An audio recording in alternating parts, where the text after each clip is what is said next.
Muy buenas noches. Vamos a iniciar la sesión del día de hoy. Eh, Va hablando de lo que es la hipótesis. ¿Qué vamos a ver? En esta primera sesión vamos a ver el concepto de hipótesis, tipos de hipótesis, y ya en una siguiente sesión vamos a ver el tema de variables, dimensiones e indicadores. ¿Cuál es el concepto de hipótesis? Tenemos la siguiente definición que dice que la hipótesis es una suposición que expresa la posible relación entre dos o más variables. ¿Cuáles son esas variables? Las que nosotros hemos ido viendo desde el planteamiento del problema y la definición del objetivo, la cual se formula para responder tentativamente a un problema o pregunta de investigación. Eso es lo que vamos a ir aclarando. La hipótesis, las hipótesis se desprenden de la teoría, es decir, no surgen de la simple imaginación, sino que se derivan de un cuerpo de conocimientos existentes que les sirven de respaldo. Entonces, para plantear una hipótesis, nosotros tendríamos que haber revisado el marco teórico, ¿no? Tendríamos que haber hecho una revisión de la literatura existente. Desde, como decíamos la anterior clase, los antecedentes, trabajos similares y la teoría que fundamenta esos antecedentes, ¿no? Para poder plantear una hipótesis. Además, las características de una hipótesis son, en primer lugar, que éstas orientan la investigación, es decir, indican al investigador dónde debe iniciar su labor de verificación o comprobación mediante la recolección de datos.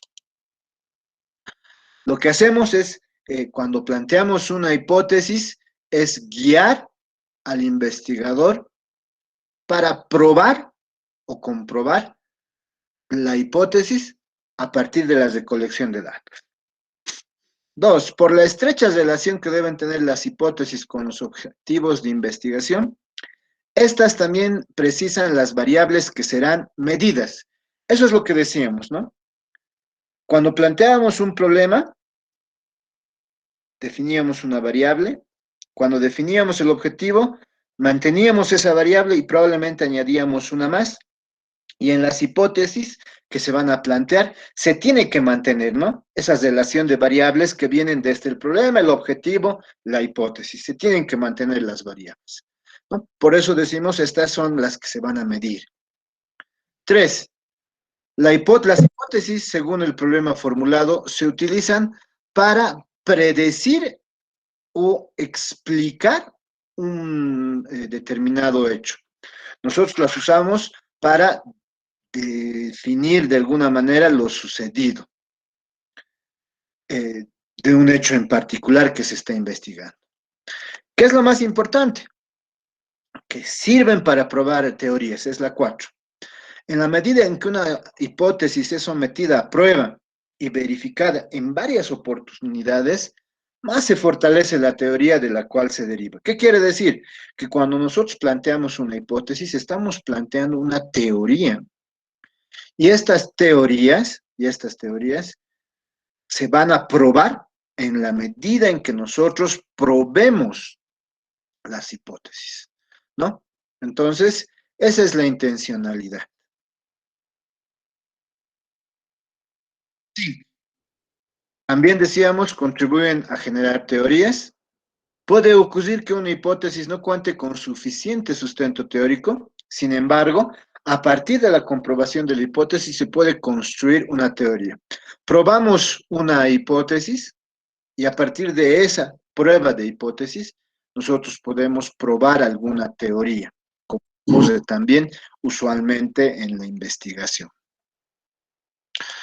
Como resultado de la prueba de hipótesis, puede surgir información confiable para la toma de decisiones. Claro, si nosotros hemos probado de manera rigurosa una hipótesis, entonces definitivamente esa información que nos da una hipótesis nos sirve para tomar decisiones. ¿Cuándo se usa? ¿Cuándo usamos las hipótesis? La formulación de hipótesis es necesaria en investigaciones de nivel explicativo, cuando se pretende establecer relaciones causales entre variables. De hecho, la finalidad de las investigaciones explicativas es probar hipótesis causales. A este nivel nosotros vamos a recordar que existen tres tipos de investigación desde esta perspectiva. Una investigación exploratoria, una investigación descriptiva y una investigación explicativa o de nivel explicativo. Entonces, a nivel explicativo es justamente donde sí o sí se tienen que usar hipótesis, en particular hipótesis causales. También podemos usar el uso de hipótesis en algunas investigaciones de carácter descriptivo, especialmente en investigaciones de tipo correlacional, es decir, la relación entre una y otra variable, ¿no? Por eso dice en las que se busca establecer una asociación no causal entre variables. Ahora, en las investigaciones de nivel exploratorio, debido al escaso conocimiento que se posee sobre el objeto de estudio, no se plantean hipótesis de forma explícita. Es decir, nosotros vamos a trabajar simplemente con objetivos. Eso es un hecho. Entonces, cuando hablamos de investigaciones exploratorias, no es necesario hipótesis, solo objetivo. En las exploratorias, en las conclusiones se puede plantear la hipótesis. En las investigaciones descriptivas, sí se puede usar hipótesis, en particular en aquellas que quieren establecer una relación entre dos variables. Se denominan hipótesis correlacionales. Y tres, sí se tiene que usar en investigaciones explicativas, justamente porque esa es la idea de una investigación explicativa, ¿no? A partir de la comprobación de una hipótesis causal. Entonces, ¿cuántos tipos de hipótesis habrá?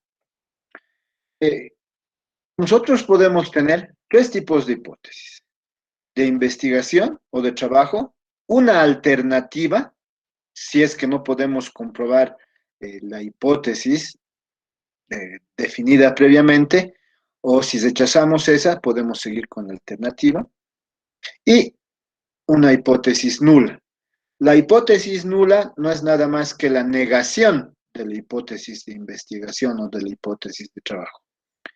Si la hipótesis de investigación menciona que el uso de autómatas celulares permite al modelo predecir el crecimiento poblacional de las truchas en un 40%, la hipótesis nula es la negación. Los autómatas celulares no permite predecir el crecimiento de truchas en un 40%. La negación simplemente. Entonces, esa es la idea. Ahora, las hipótesis de investigación pueden ser de 5 tipos: hipótesis descriptiva, correlacional, comparativa, predictiva, explicativa. Los 5 tipos. Pero además, si una hipótesis es predictiva, esta puede ser experimental o no experimental. Si es comparativa, esta hipótesis puede ser experimental, no experimental, direccional, no direccional. Que básicamente a lo que nosotros vamos a llegar a ver usualmente en tesis de grado, simplemente a trabajar con hipótesis de investigación correlacional o descriptivas. Muy pocas veces vamos a utilizar hipótesis comparativas, predictivas, explicativas. Básicamente lo que vamos a intentar es, en lugar de hacer una hipótesis predictiva, hacer una hipótesis correlacional, que correlacione dos variables. Es más o menos la idea. Ya a nivel de maestría y doctorado, seguramente se pueden plantear hipótesis que sean comparativas, predictivas o explicativas.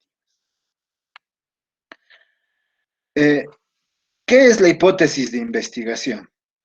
Es la suposición que se aspira a verificar o comprobar. También se le denomina hipótesis de trabajo. Y como decíamos, estas hipótesis de investigación se clasifican en explicativas, que expresan la posible causa de un hecho. Predictivas son aquellas que plantean el posible efecto o consecuencia de un hecho, y estas pueden ser experimentales o no experimentales. Comparativas van a contrastar resultados o características de grupos en diferentes condiciones. Estas pueden ser experimentales y no experimentales. También pueden ser direccionales, cuando se indica la tendencia de los resultados, o no direccionales, cuando no se indica la tendencia. Solo se expresa la posible diferencia que existe entre los resultados esperados. Entonces, tenemos el tercer tipo. El cuarto tipo, correlacionales, suponen una posible relación estadística entre variables cuantitativas. Es lo que yo les mencionaba. En el caso de tesis de licenciatura, probablemente nosotros vayamos a trabajar con hipótesis correlacionales, una relación estadística entre dos variables. Descriptivas, cuando indican una probable relación no causal entre variables que son cualitativas. Entonces, probablemente nosotros tengamos uno de estos dos tipos, descriptivas, cuando se plantee variables que son cualitativas, por lo tanto la hipótesis es descriptiva, o como en algunos libros, dentro de la literatura de la metodología de la investigación científica, hablamos de una hipótesis cualitativa.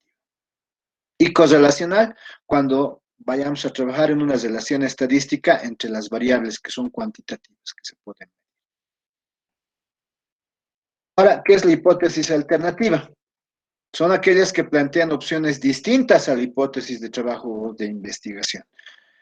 Usualmente alguien me preguntaba, se ha observado que en trabajos de investigación se plantea una hipótesis y al final no se puede comprobar la hipótesis. ¿Qué se hace? Muchas de las personas lo que hacen es cambiar la hipótesis y todos dicen, pero ¿cómo está cambiando? Es que está cambiando la hipótesis porque existe la idea de una hipótesis alternativa. Esta hipótesis alternativa a la hipótesis de investigación es la que vamos a usar una vez que nosotros nos hayamos dado cuenta que la que hemos planteado no se puede probar, pero sí esta otra que es la alternativa. Entonces, para eso existe el tema de la hipótesis alternativa y por lo tanto, el proceso de modificar la hipótesis cuando ya se está en taller 2, ya formalizando la investigación, no está mal, porque básicamente lo que estamos haciendo es usar una hipótesis alternativa. Lo que decíamos de la hipótesis nula, ¿no? Es la que niega lo supuesto en la hipótesis de investigación. En muchas técnicas de comprobación de hipótesis utilizando métodos estadísticos, como chi cuadrada, t-de-Stud, el Kolmogorov-Smirnov, la prueba de Zachas de Wolfowitz, por ejemplo, nos piden una hipótesis, que como acaban de escuchar, son simplemente la negación de la hipótesis de investigación. En el caso de comparación de grupos, expresa que no existen diferencias significativas en los resultados obtenidos por estos. ¿Eso qué quiere decir? Que cuando nosotros planteamos una hipótesis de investigación comparando grupos, la hipótesis nula va a decir que no existen diferencias significativas en los resultados obtenidos. Asimismo, es contraria a la hipótesis no direccional. Ya habíamos hablado de las hipótesis direccionales y no direccionales en el caso de las hipótesis de investigación, en particular las hipótesis comparativas. ¿Qué características se deben considerar en la redacción? Todas las hipótesis se deben redactar de manera afirmativa, obviamente, excepto la hipótesis que niega la hipótesis. Claro está, dicha afirmación, como toda hipótesis, debe ser sometida a prueba para poder llegar a una conclusión. Las hipótesis causales se redactan afirmativamente, por supuesto, indicando con precisión la posible causa del hecho investigado. Además, las hipótesis predictivas pueden redactarse de dos formas, pero en ambos casos se deben emplear verbos en futuro, cuando estamos hablando de hipótesis predictivas. Y se utiliza sí, entonces. O en otro caso, sin emplear ni sí ni entonces. Esas son las particularidades de una hipótesis predictiva. Si esto ocurre, entonces esto otro. Esa es más o menos la característica de una hipótesis predictiva. Y la hipótesis, por tanto, se debe redactar con sí, entonces. Te recomiendan en algunos libros no usar sí, entonces, reemplazarlos por una coma, pero eh, para dejar sentado que es una hipótesis predictiva, yo sugiero siempre que se utilice el sí y entonces. Pero, como les decía, probablemente a nivel de licenciatura no sea necesario usar este tipo de hipótesis. Entonces, decimos se redactan en afirmativo, como estábamos viendo, de manera afirmativa y en presente. Presente, afirmativo. Todas las hipótesis deben redactar en presente afirmativo, excepto las predictivas, donde se van a emplear verbos en futuro. Cuarta característica, no use adjetivos que impliquen juicios de valor. ¿A qué me refiero con eso? Que usted no debe utilizar palabras como bueno, malo, poco, mucho, mejor. ¿No? Puede utilizar en lugar de eso mayor, menor, alto, bajo, entre algunos otros que se pueden mencionar. Además, se debe incluir las variables identificadas en la formulación del problema y en los objetivos. Estas pueden ser expresadas en términos conceptuales u operacionales. Hay que manejar, hay que continuar manejando las variables que hemos identificado desde el problema y los objetivos, como estábamos repitiendo desde ese dato.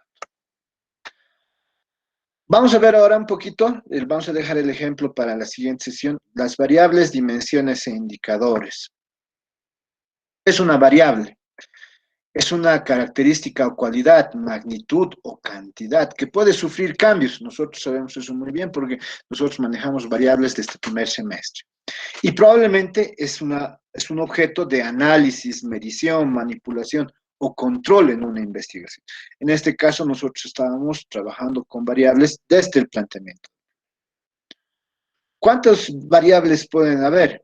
Según su naturaleza, las variables pueden ser cuantitativas, que son discretas, continuas, ya ustedes conocen la diferencia entre discreto, que toma valores como el 0 y 1, o 0, 1, 2, 3, o continuos, 0,5, 0,51, 0,53, 0,6.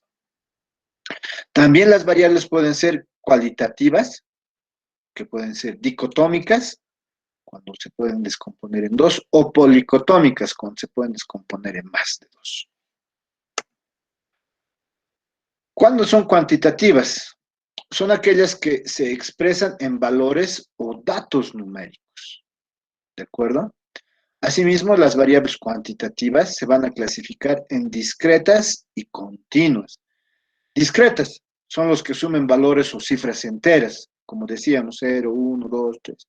En cambio, continuas son aquellas que adoptan números fraccionados o decimales, ¿no? Básicamente.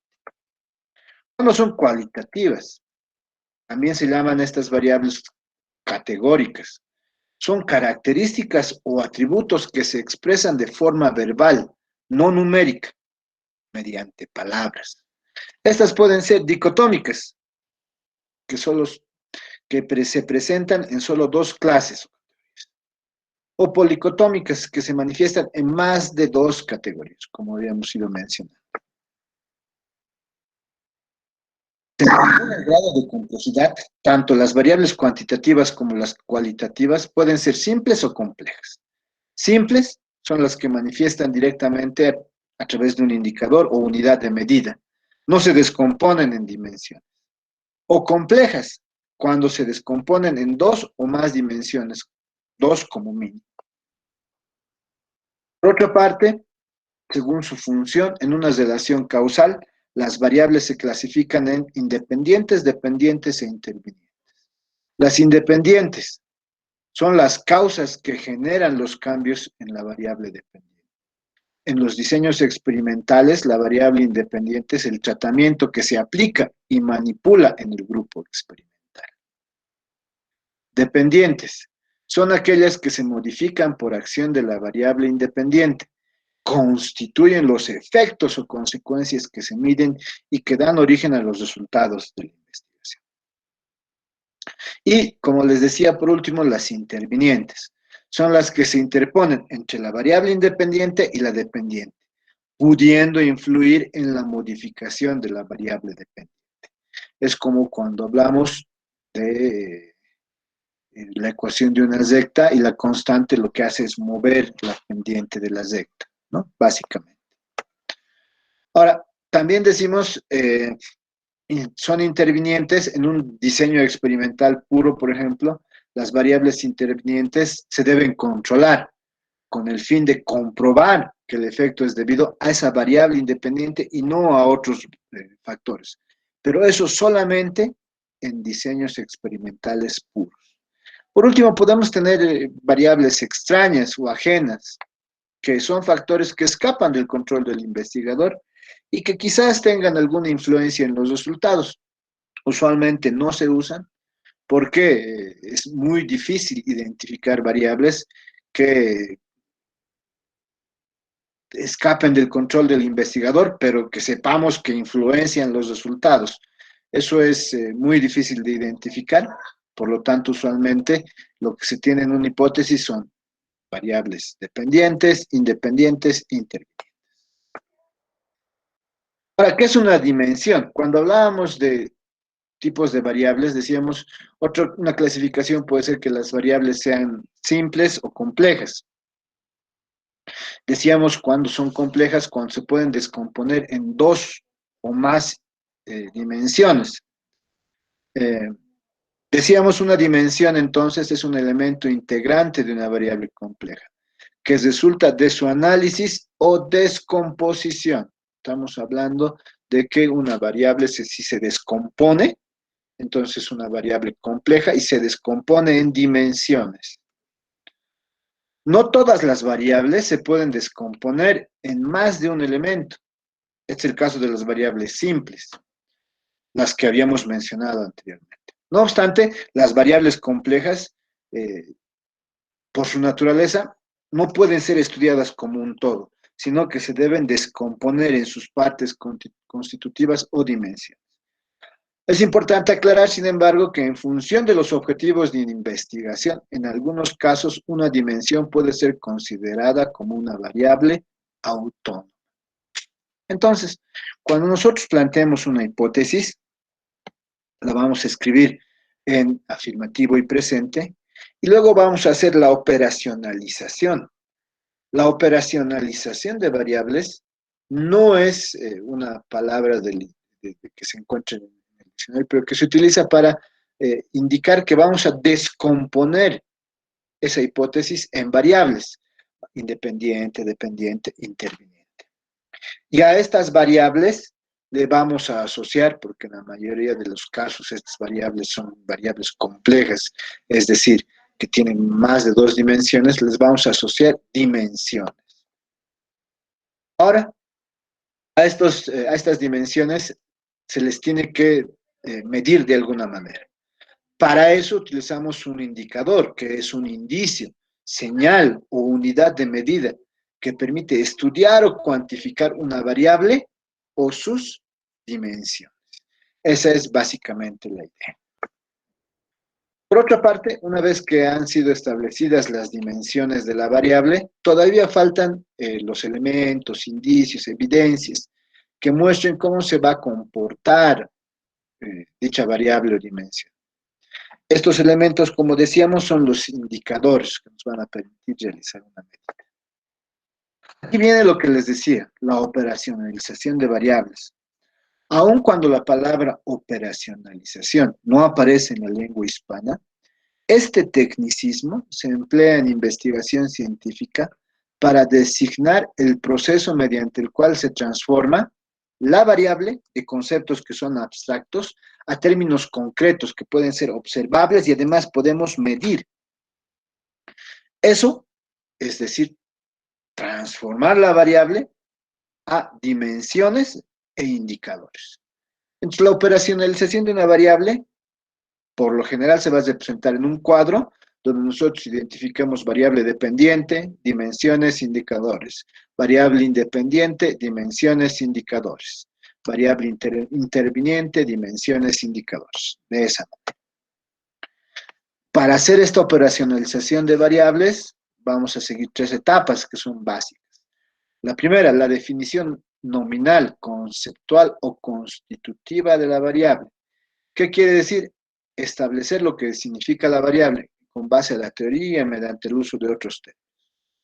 2, la definición real de la variable. Significa descomponer la variable para luego identificar y determinar las dimensiones relevantes para el estudio. 3, la definición operacional de la variable. Es, en ese momento, indicar o establecer cuáles son los indicadores para cada dimensión, así como los instrumentos y procedimientos de medición. Una vez concluido el proceso de operacionalización, vamos a elaborar un cuadro, como les decía, donde se van a poner variable dependiente, dimensiones, indicadores, variable independiente, dimensiones, indicadores, variable interviniente, dimensiones, indicadores. De esa manera. Niveles de medición de las variables. El nivel de medición se define con como el tipo de escala que va a permitir asignar un grado o un valor a una variable. De dicha escala depende la técnica estadística que puede emplearse en el análisis de los datos obtenidos. Por ejemplo, tenemos un nivel de medición nominal. Es la escala que adoptan las variables cualitativas, la cual consiste en la clasificación en 2 o más categorías, las cuales no tienen vinculación entre sí. Ahora, el nivel de medición ordinal, escala en la que se establece un orden jerárquico entre variables cualitativas o categorías. En esta escala no se indica la magnitud de la diferencia entre categorías, ni se aplican las operaciones matemáticas básicas. Al igual que en el nivel nominal, únicamente se realizan distribuciones de frecuencias, ya sean absolutas o relativas, en porcentajes, en cada categoría. El nivel de medición por intervalos. En esta escala es la que se establecen distancias o intervalos iguales entre los valores. Esta escala se utiliza para variables que son cuantitativas y en la misma no existe un cero absoluto, es decir, este se fija arbitrariamente. En este tipo de escala sí es posible realizar diferentes cálculos matemáticos y estadísticos. El nivel de medición de razón. Escala para variables cuantitativas que además de mantener intervalos que son similares, posee un cero absoluto al cual indica ausencia total de la variable. Al igual que en el nivel de medición por intervalos, en esta escala se puede aplicar las diferentes operaciones matemáticas y estadísticas.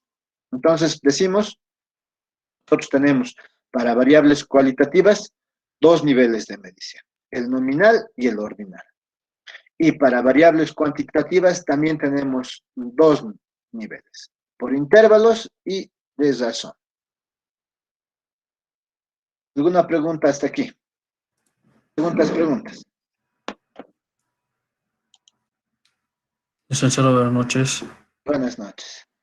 La primera parte, cuando decía los tipos de hipótesis, ¿a qué se refería con los exploratorios? Juan Carlos, existen 3 tipos de hipótesis al respecto. Una de nivel exploratorio, de nivel descriptivo y de nivel explicativo. A Correcto. nivel exploratorio no se pide la hipótesis, no es necesario. ¿Por qué? Porque estamos haciendo una investigación sobre un campo nuevo, no hay muchos artículos sobre eso, nadie ha escrito mucho sobre eso, entonces es algo relativamente nuevo. Entonces, como Ya, no ya. se conoce, no se plantea una hipótesis. Al final, en las conclusiones, ahí nosotros vamos a proponer una hipótesis producto de nuestra investigación, pero al final, no se plantea al principio. En cambio, en las investigaciones descriptivas o explicativas, la hipótesis se plantea al principio, ¿no? Que es la que nosotros tenemos que probar, es la que responde tentativamente al problema. ¿Ok, Juan Carlos? Sí, el planteamiento de la hipótesis tiene que ser con un marco referencial, como se mencionó en los anteriores temas, sí o sí. Claro, para plantear una hipótesis tienes que haber leído primero varios artículos de trabajos similares y haber leído estos artículos en qué teoría se han basado. Y en base a eso puedes plantear la hipótesis. Por eso, antes de plantear la hipótesis, siempre se hace una revisión de la literatura. Ya, es licenciado. Muy bien, Juan Carlos. ¿Alguna otra pregunta?